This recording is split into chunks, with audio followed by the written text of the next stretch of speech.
अशा प्रकारे विद्यार्थी मित्र तुम्ही आता तक्ता बघितला असेल SRPF कुसडगाव गटाची रिक्त पदाची माहिती मागवलेली आहेत.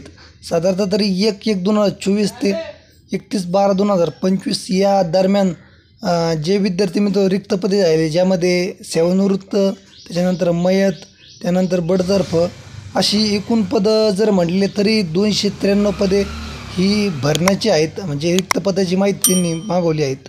आणि विद्यार्थी मित्र अशीच माहिती सर्व SRPFच्या गटाकडून मागवली जात आहेत.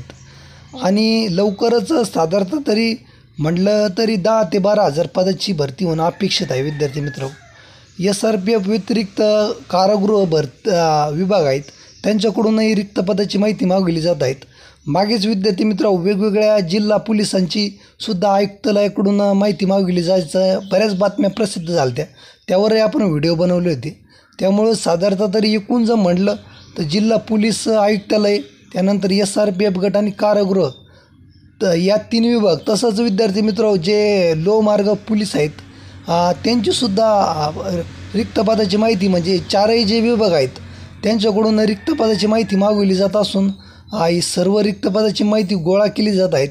आणि एकत्रित आकृतीबंध तयार करून लवकरच पुढच्या महिन्यामध्ये म्हणजे जून ते जुलै महिन्यामध्ये जाहिरात येणं अपेक्षित आहे. विद्यार्थी मित्र त्यानुसार तुम्ही आता या भरतीसाठी सज्ज राहा.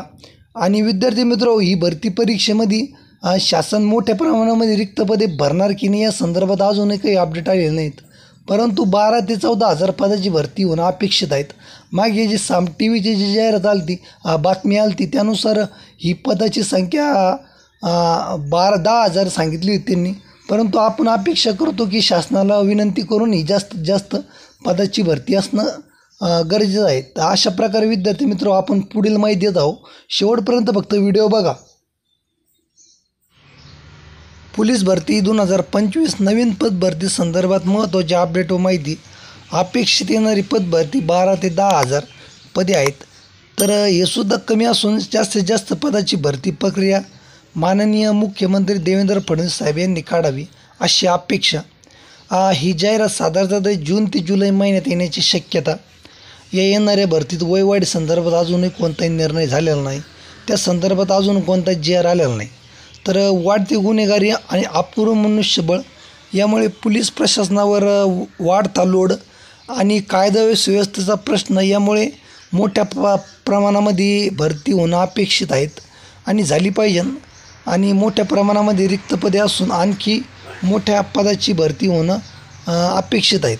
त्यानुसार गृह विभागाचा रिक्त पदाची माहिती सर्व आयुक्तालयाकडून मागविण्यात येत आहेत.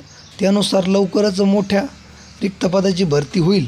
विद्यार्थी मित्रांनो या भरतीमध्ये मैदानी चाचणी ही पावसाळ्यानंतर होण्याची शक्यता आहेत. कारण की जर जाहिरात जुलै महिन्यामध्ये झाली तर ऑगस्ट आणि सप्टेंबर महिन्यापर्यंत फॉर्म भरण्याचं काम होऊ शकतं.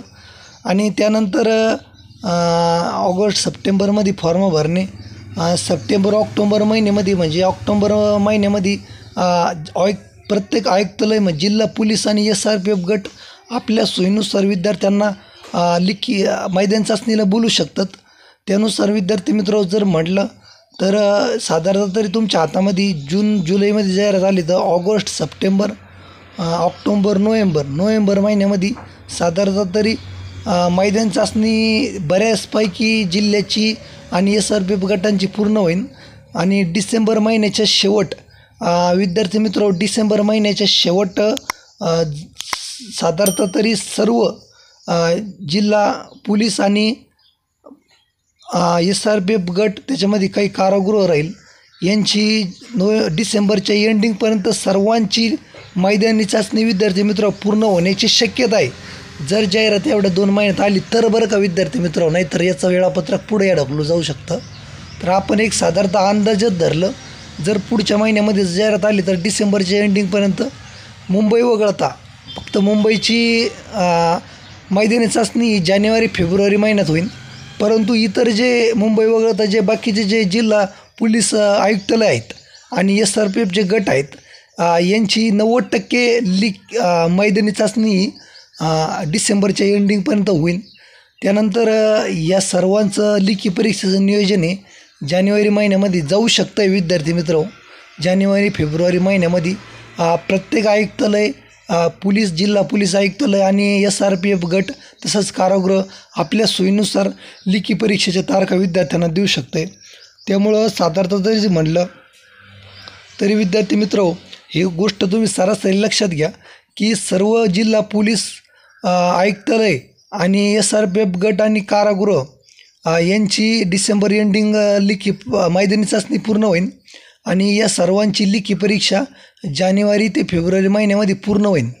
तसंच मुंबई पोलीसची मैदानी चाचणी जानेवारी महिन्यात चालू व्हायला बसली. जानेवारी फेब्रुवारी महिन्यात हे मैदानी चाचणीचं मुंबई पोलीस नियोजन करेल आणि साधारणतः तरी त्यांचं जर म्हटलं तरी मार्च ते म्हणजे जानेवारी फेब्रुवारी मार्च एप्रिल मे महिन्यामध्ये ते लेखी परीक्षेचं नियोजन करू शकतात. कारण की 2-2.5 महिना त्यांची लेखी मैदानी चाचणी घेण्यातच जात असतं. मुंबई पोलीसची मैदानी चाचणी घेण्यात त्यांना वेळ जातो. त्यामुळं जानेवारी फेब्रुवारी महिन्यामध्ये मुंबई पोलीस मैदानी चाचणीचं नियोजन करून एप्रिल मेमध्ये ते लेखी परीक्षा होऊ शकते. त्यामुळं खूप मोठा वेळ आहे तुमच्याकडं. साधारणतः तरी 6 ते 7-8 महिने आहेत. आत्तापासून जरी चांगली तयारी जरी केली नवीन विद्यार्थ्यांनी तरी आरामशीर एखादी पोस्ट निघू शकते. त्यामुळे विद्यार्थी मित्र, यावेळेस चांगली तयारी ठेवा, कुठेही कमी पडू नका. चांगली तयारी असल्यामुळं तुम्हाला 100% भरतीत यश मिळेल. तरी विद्यार्थी मित्र, असं जर म्हटलं तर साधारण तरी 4 ते 6 महिन्यात तुमच्याकडं भरपूर वेळ आहेत आणि एक चांगली विनंती एक चांगली तयारी करा. तुम्हाला एकच विनंती आहे की वयवाढ संदर्भामध्ये अजून कोणताही निर्णय झाला नाही. त्यामुळे विद्यार्थी मित्र, ज्यांचं वय म्हणजे वाढलेलं आहे त्यांच्यासाठी शासनाने काहीतरी निर्णय घेणं गरजेचं होतं. परंतु अजूनही कोणताही प्रशासनाकडून त्या संदर्भात कोणताही निर्णय झाला नाही. सामान्य प्रशासन विभागाकडून हा निर्णय येत असतो आणि शासन त्यांना आदेश देत असतं किती वयवाढ विद्यार्थ्यांसाठी ठेवावी वगैरे. त्यानुसार सामान्य प्रशासन विभाग GR काढून विद्यार्थ्यांना ती माहिती कळवितं. परंतु अजूनही कोणताही निर्णय जाहीर झाला नाही. त्यामुळं शासनाने या संदर्भात निर्णय घेणं गरजेचं आहे. आपली पण फडणवीस साहेबांना वेळोवेळी हीच विनंती होती की त्यांनी वयवाढ संदर्भात निर्णय घ्यावा. परंतु विद्यार्थी मित्र, अजून कोणताही निर्णय शासनाकडून घेण्यात आलेला नाही. त्यामुळं आपली व्हिडिओमधून प्रत्येक वेळी हीच मागणी होती. गृहमंत्री फडणवीस होते मागच्या वेळेस जी 17,000 पदाची भरती आली होती त्यावेळेस, आणि त्यांनी जे पुण्याला विद्यार्थ्यांनी आंदोलन केलं होतं त्याला म्हणजे स्थानिक जे आमदार होते त्यांनी पण भेटी वगैरे दिल्या त्या.